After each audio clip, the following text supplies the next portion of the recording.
cuando me plantearon hacer esta ponencia, mi idea era, pues, por un lado, hacer especial énfasis en dónde nos encontramos en el campo de la psicosociología actualmente, cuál es la importancia de la psicosociología, cuáles son algunos de los datos que tenemos para poder hacer fuerza para desarrollar actuaciones en el tema psicosocial y, por otro lado, pues, qué es lo que nos encontramos en el día a día.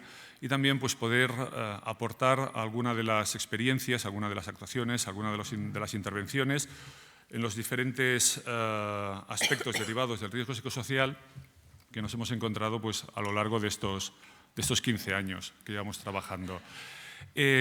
Una primera cosa que es que si Cristina se quejaba un poquito de que los temas ergonómicos derivados de ciertos agentes ocupan un pedacito pequeñito dentro del listado de enfermedades profesionales. Me quejo mucho, pero no me hacen caso. Vale. Me quejo mucho. En el tema psicosocial, pues casi, como ya saben ustedes, nos encontramos todavía peor, puesto que no aparecemos por ningún lado y la materialización de ese daño, bueno, pues viene derivado de tema de accidentes de trabajo, temas de sentencias judiciales y es bastante más complicado el poder acreditar la existencia relacional de causa-efecto y eso también, bueno, por otro lado, también facilita la defensa por parte de la empresa respecto a las posibles situaciones de denuncia que se pueden llegar a presentar delante de un juzgado. Bien, cuando hablamos de riesgos psicosociales, yo lo cerraría a 2 o 3 aspectos fundamentales. Uno, que sería pues, todo lo que tiene que ver con el ámbito del estrés ocupacional, trastornos de carácter ansioso-depresivos, trastornos de carácter depresivo-reactivo, temas de síndrome de quemarse por el trabajo, tema de burnout, que sería un tipo de estrés laboral crónico, y luego todo lo que ha ido viniendo en los últimos años relacionados con la violencia en los entornos de trabajo, ¿no? La violencia psicológica relacionada con temas de mobbing, de acoso, los aspectos de acoso sexual que se nos están incorporando dentro del campo de actuación de la prevención de riesgos psicosociales y que he de decir que es el único caso donde tenemos regulación específica. En el resto nos basamos en la normativa general de prevención de riesgos. Y luego hay otro punto que cada vez se está introduciendo en mayor medida en las organizaciones y en organizaciones en las cuales pues, hay una relación con clientes, con usuarios, con ciudadanos, que es la gestión de la violencia en el puesto de trabajo, ya sea física, verbal o realmente que se produzcan agresiones. Nos movemos fundamentalmente en la prevención de este tipo de riesgos y, por lo tanto, nuestra actuación tiene que ir encaminada a reducir la posibilidad de aparición o bien minimizar los resultados de estos aspectos. Para ello, a pesar de que no tenemos un listado de enfermedades profesionales que nos digan agentes psicosociales que producen ciertas enfermedades, sí que conocemos por cantidad de estudios técnicos, cantidad de estudios científicos, cuáles son aquellos factores que más pueden llegar a incidir en las posibles lesiones o daños que nos podemos encontrar o que puede llegar a sufrir un trabajador.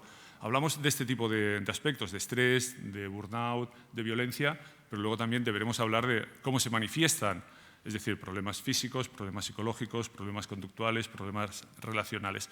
Es decir, hay un gran ámbito, hay una gran posibilidad de daños, pero que también vienen causados por multitud de posibles causas. En nuestro caso, lo que deberemos acotar será poder comprobar que las condiciones laborales pues, realmente han jugado un papel lo menos importante posible. Parece ser que hay un interés bastante elevado por estos riesgos y que esta situación irá en aumento, ¿no? Desde el año 2000 tenemos una gran cantidad de datos que nos demuestran la incidencia de los riesgos psicosociales en la salud de las personas, ¿no? En los últimos años se ha producido un aumento bestial en el número de recetas que emiten los médicos respecto a ansiolíticos y antidepresivos. Es la segunda causa, los factores o los aspectos o las dolencias psíquicas es la segunda causa de incapacidad y la tercera causa de invalidez y la tercera causa de incapacidad temporal. Es decir, hay toda una serie de datos que nos pueden llegar a indicar que en fin, que esto es un problema. Además, toda esa dispensación de ansiolíticos y antidepresivos cada vez están afectando a población de menor edad.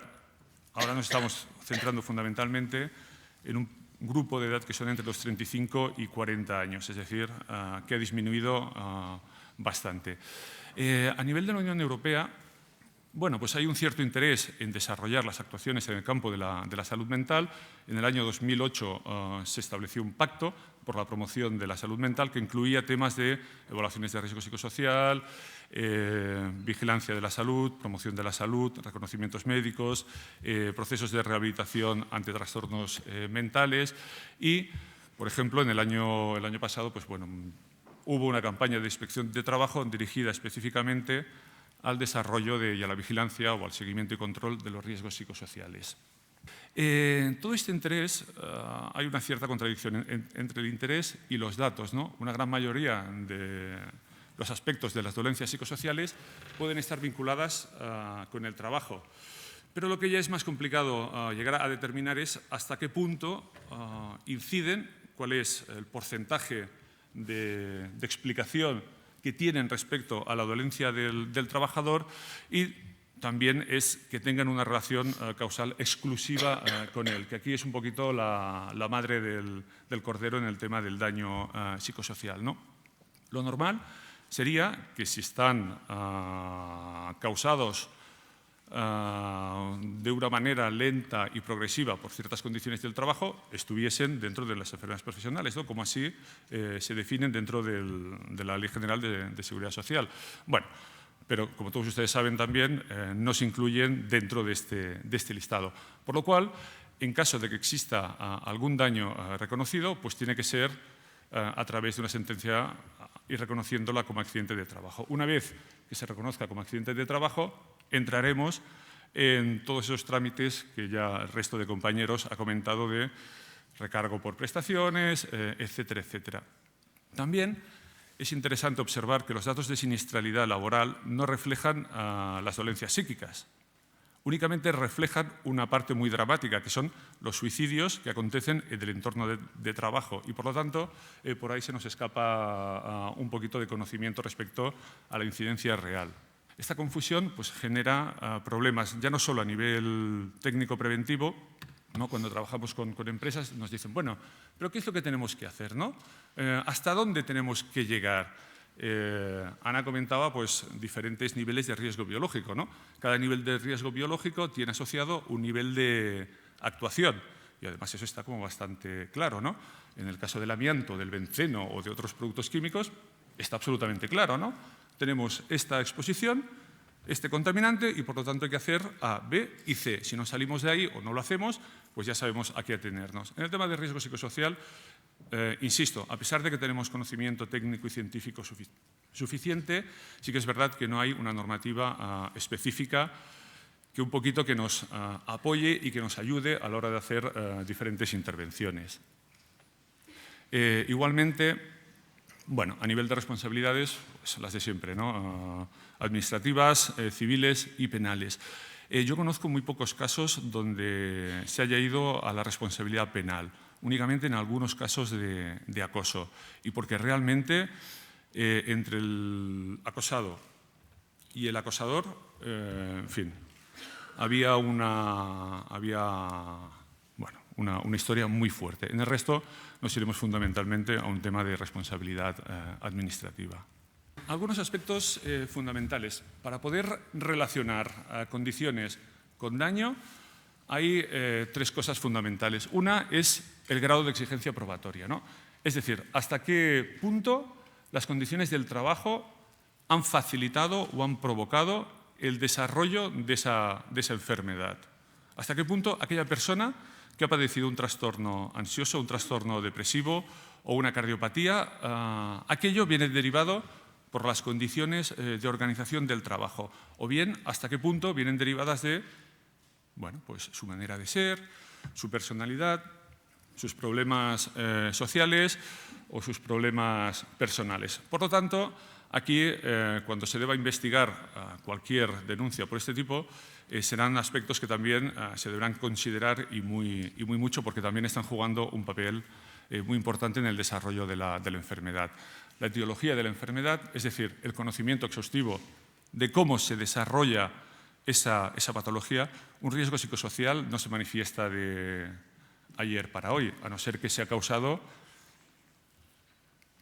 por la exposición a una situación muy traumática, es decir, a un robo con violencia, con armas de fuego, la exposición a un accidente mortal, es decir, todo lo que no venga derivado de estrés postraumático, derivado de una situación muy conflictiva, va a ser complicado, va a ser difícil el poder demostrar ese nexo de causalidad. Claro, la historia es, ¿qué es lo que podemos hacer ante demandas de tema psicosocial? Todos los compañeros planteaban la situación de se pueden hacer cosas porque tenemos conocimiento previo y además en las empresas se están llevando a cabo una serie de actividades. Y por lo tanto, no es tanto el incumplimiento, sino que ese cumplimiento pues puede ser o bien no del todo ajustado o bien puede ser derivado de otras cosas. En el tema psicosocial, las razones, hay los resultados de una encuesta que se hizo en el año 2009, que hacía referencia a riesgos emergentes, se preguntó a 35.000 personas por una serie de cosas. Son directores de empresas, representantes de los trabajadores, de empresas de más de 10 trabajadores. Entonces, se preguntaba por las razones para llevar a cabo la gestión de los riesgos, y aquí hay un tema que yo creo que es muy curioso. Porque, que es curioso y corresponde a la realidad, ¿no? La primera razón para la realización en general de la gestión de riesgos y en particular de los riesgos psicosociales, pues tendremos aquí. Es decir, ¿por qué cumplimos? Porque hay una normativa legal, el 96%. En el tema de riesgos psicosociales, pues un 85%. Bien, es decir, las cosas se hacen porque hay una norma legal. Si en el tema psicosocial no hay normativa específica, es más complicado, es más difícil, nos encontramos con dificultad para llevar a cabo actuaciones. Y esa situación pues la podemos ver en los datos de la tabla de abajo, ¿no? ¿Qué es presencia de procedimientos pues, para gestionar, para actuar ante los riesgos psicosociales anteriormente descritos, ¿no?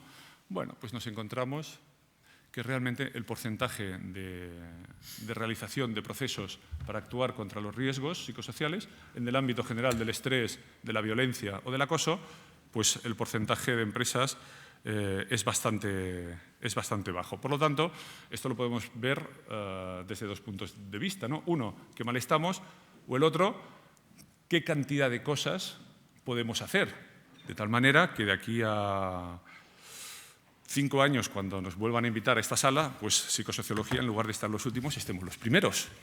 Es decir, tenemos ahí un campo muy importante para actuar, ¿no?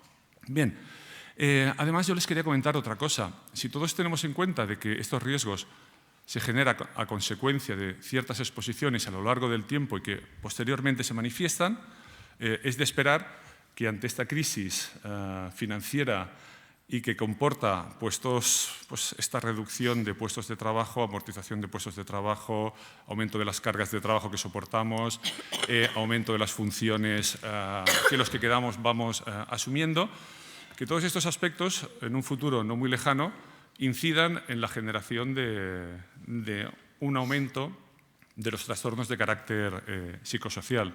¿Qué es lo que hacemos a nivel de psicosociología ante pues, estas diferentes situaciones, ¿no? Una de las primeras cosas que nos podemos encontrar es pues una denuncia típica ante Inspección de Trabajo y un requerimiento para la evaluación de riesgos psicosociales.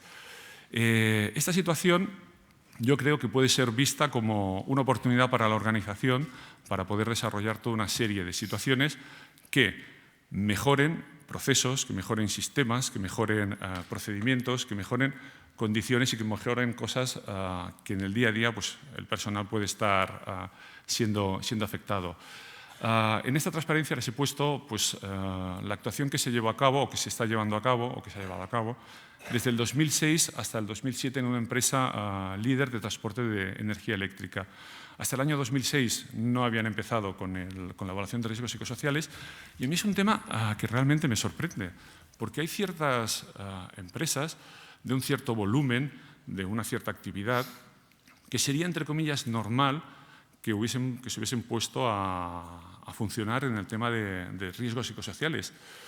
Y claro, a mí me sorprende, el año pasado en el Congreso Internacional de Prevención de Riesgos Laborales había un responsable del área psicosocial de un gabinete de una comunidad autónoma importante que decía que tenía datos que únicamente el 15% de las empresas habían empezado a hacer el tema psicosocial.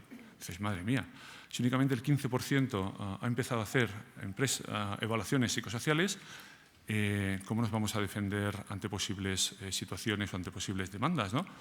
Va a ser bastante complicado. Bien, toda actuación, toda evaluación, toda intervención tiene que ir dirigida fundamentalmente a los factores de riesgo.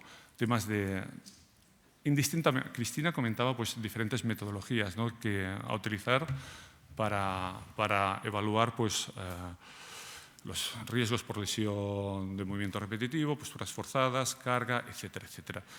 En el tema de psicosociología, indistintamente de la metodología que se utilice, que nos pueda dar unos resultados u otros, lo importante es qué planes de actuación ponemos en marcha. Y ya no solo hablo de grandes empresas, sino de empresas pequeñas, de empresas de menos de 10 trabajadores, de 15, de 20. No es necesario hacer grandes cosas ni grandes maravillas. Es necesario poder hablar con la gente, aunque fuesen entrevistas o metodologías de carácter cualitativo. Es decir, de alguna manera palpar la situación de esa organización y poder establecer algunas líneas de mejora. No tienen que ser ni grandes planes de formación ni grandes vueltas de calcetín a la empresa. Únicamente listar una serie de actuaciones posibles, consensuadas y que puedan mejorar en algo pues, el bienestar de la gente. Insisto, en empresas pequeñas no hay que hacer grandes cosas, únicamente hay que escuchar y plantear algunas actuaciones. Otro caso que también fue interesante fue una actuación ante una situación por estrés postraumático. Hubo un accidente de helicóptero al revisar una serie de líneas de alta tensión. Como consecuencia del accidente fallecieron 4 personas, el piloto, 2 técnicos y un topógrafo. Dicho accidente provocó pues, estrés postraumático y fobia a realizar esa operación entre el grupo de compañeros pues, que aquel día, afortunadamente, pues no participaba en esa revisión.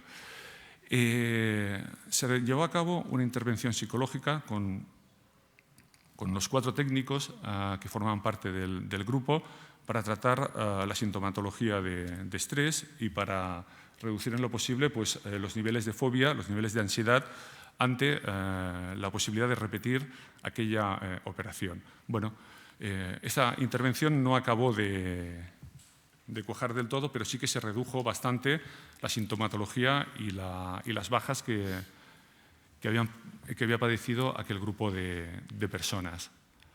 Otro caso también curioso, y aquí sí que me gustaría hacer un pequeño inciso. Dentro de estos riesgos de estrés, de acoso, uno de los riesgos que ha tenido muy poca, entre comillas, prensa, que ha tenido muy poco impacto, es el síndrome de quemarse por el trabajo.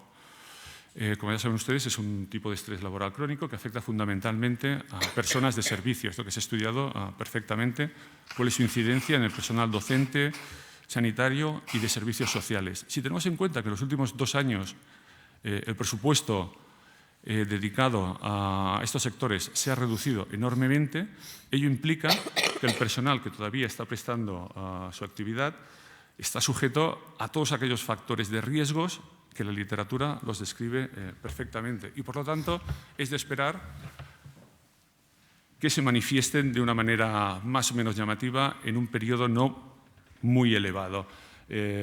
Si tienen conocidos docentes o enfermeras o maestros o gente de educadores sociales y hablan con ellos, posiblemente les transmitan esa sensación de desánimo, de agobio, de incapacidad y de agotamiento que dicho con sus palabras, los podríamos trasladar a cómo se catalogan como SQT y entrarían perfectamente. Por lo tanto, es un riesgo que está ahí y en un futuro no muy lejano se deberá manifestar, o yo soy de la opinión de que se manifestará de una manera bastante importante. Bueno, aquí lo que se planteó fue, en centros de acogida y centros residenciales de acción educativa, en el colectivo de educadores sociales, ver cuál era la incidencia, poderlo comparar con los resultados que sabemos que se han encontrado en otros estudios y ver si el nivel más o menos era el adecuado y, como siempre, pues poder establecer algunas líneas de seguimiento, control y de mejora. Otro de los casos, por ejemplo, es uno de los típicos, ¿no? Hay un requerimiento de inspección de trabajo ante una denuncia por acoso y se nos requiere que hagamos la evaluación de riesgos psicosociales. Aquí, un planteamiento. Delante de cualquier denuncia de acoso, no hay que hacer únicamente la evaluación de riesgos psicosociales, porque con la evaluación de riesgos psicosociales no podremos identificar si realmente se ha producido esa situación de acoso, sino que deberemos ir a una investigación, además de la evaluación de riesgos, se deberá ir a una investigación de la situación para poder determinar realmente si ha existido o no ha existido y poder poner las medidas preventivas oportunas. Insisto, no basta solo con la evaluación, sino que habrá que incluir en dicha evaluación un apartado específico de investigación técnica de la situación. Otra cosa, este fue muy curioso, lo pongo porque sucedió en el año 2004, de eso hace ya unos cuantos años. Y el caso se inicia en el año 2000. Y se inicia, bueno, a nosotros recibimos la petición de un abogado respecto a si podíamos realizar un informe técnico sobre una situación de acoso psicológico en el trabajo, hacer un informe pericial de daños y además hacer un informe respecto al cumplimiento de las obligaciones empresariales en materia de prevención de riesgos y específicamente en la prevención de riesgos psicosociales. Este caso se inicia por un despido normal y corriente. En el año 2000 una persona es despedida, va al juzgado de lo social pues, por un tema de indemnización, cuántos días por año le correspondía. El juez, en primera instancia, le da la razón al trabajador y condena a la empresa a una extinción de contrato, 90.000 euros de indemnización y demás, ¿no? La empresa recurre y aquí es donde nos llevamos una sorpresa, ¿no? O donde se llevan una sorpresa. El juez que redacta la sentencia ratifica lo dicho por el Tribunal de lo Social y además especifica que aquellas situaciones a las cuales estuvo sujeto el trabajador y que fueron motivos del despido y demás eran constitutivos de una figura que se llamaba acoso moral en el trabajo y que aquellas situaciones estaban perfectamente o eran perfectamente comprobables y estaban perfectamente descritas. Hombre, ante esa sentencia, ¿qué es lo que ocurre? Bueno, aquella persona tenía un proceso de incapacidad por un trastorno depresivo severo, lo continúa, pero previa denuncia, inspección de trabajo lo que indica es que se tiene que iniciar un procedimiento por falta de medidas de seguridad y el recargo de prestación del 30%. Además, emite un informe para que se cambie la contingencia común por contingencia laboral. Los puntos que se recogió en el informe, bueno, pues la verdad es que era una empresa que si cogiésemos qué es lo que se considera como acoso y qué es lo que una empresa tiene que hacer en casos de acoso, sería de libro. ¿Qué es lo que no se tiene que hacer jamás de los jamases? Aquí lo que nos limitamos a recoger fue pues, todos los incumplimientos en materia de prevención de riesgos, los factores de origen psicosocial presentes en el conflicto, las medidas correctoras o preventivas existentes en el momento de la baja y luego las conclusiones, ¿no? Finalmente, pues, se concedió el cambio de contingencia y el recargo de prestaciones. Es un caso que, en fin, que realmente, además, aquí la compañera Cristina comentaba que en el tema de ergonomía, pues bueno, no es tan grave como pues esos aspectos que pueden llegar a ser mortales, ¿no? El tema químico. En este caso, la persona, la verdad, es que la persona afectada pues, acabaron con su vida, porque llegó a padecer un trastorno depresivo severo, con absoluta incapacidad a nivel motor, a nivel expresivo, a nivel emocional, y la verdad es que se quedó un poquito como si fuese un vegetal. Los dos últimos casos. Uno es, en temas de acoso, llevar a cabo siempre los protocolos para intentar solucionar posibles denuncias o posibles comunicados de conflicto, y luego desarrollar adecuadamente este protocolo. ¿Qué quiere decir? Pues todo el tema de formación a aquellas personas que se encargarán de su puesta en marcha. ¿Qué más cosas? Ya el último caso que les presento, ¿no? Insisto que uno de los riesgos que se presentan, que son emergentes en el tema psicosocial, es la exposición a situaciones de violencia a nivel por el contacto con usuarios, clientes, ciudadanos, etcétera, etcétera. En este caso es una intervención que hicimos con BSM. BSM es Barcelona de Serveis Municipals, y entre sus funciones se encargan de todo lo que sería la vigilancia del estacionamiento regulado en la ciudad de Barcelona, áreas verdes y áreas azules. Hay un colectivo que son aproximadamente unas 400 personas que desarrollan su actividad en la calle y que están expuestos al principal riesgo psicosocial que detectábamos, que era todos los que estamos por aquí y que en un momento u otro podemos llegar a tener un conflicto con este personal. Esta empresa tenía puesto en marcha un sistema de actuación en caso de agresión, pero se mejoró. Se mejoró en el sentido de que existía, pero como todas las cosas en esta vida, ¿no? Una cosa es que exista y otra cosa es que funcione bien y otra cosa es que la gente perciba que funciona bien, que son distintos niveles de valoración de una misma medida preventiva.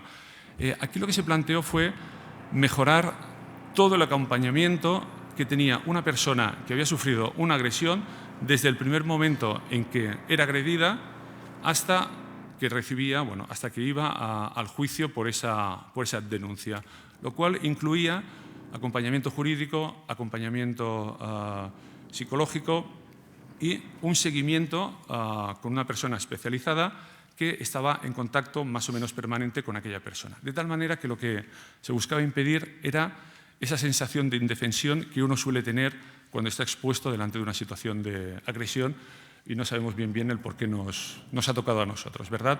Por lo tanto, reducir ese sentimiento de indefensión y de impotencia es fundamental, y además mejorar o reducir la sensación de inseguridad cuando uno está trabajando también es fundamental. Bien, para terminar, ¿no? Intervención psicosocial para evitar denuncias, demandas. ¿Qué se puede hacer? Muchas cosas, ¿no? Hay una serie de actuaciones, yo creo que fundamentales para llevarlas a cabo, y luego también es verdad que últimamente, pues a nivel de sistemas de gestión se están planteando temas de empresas saludables que incorporan pues, todas las actuaciones en el tema psicosocial, en el tema económico y además de promoción de la actividad de la salud, ¿no? Yo creo que, en fin, ese es el camino por el cual las empresas tienen que ir para intentar evitar en lo posible todo el tema de riesgos psicosociales. En general, y ya para terminar, yo creo que las demandas por temas psicosociales no son todavía muy elevadas, pero esta situación yo creo que cambiará.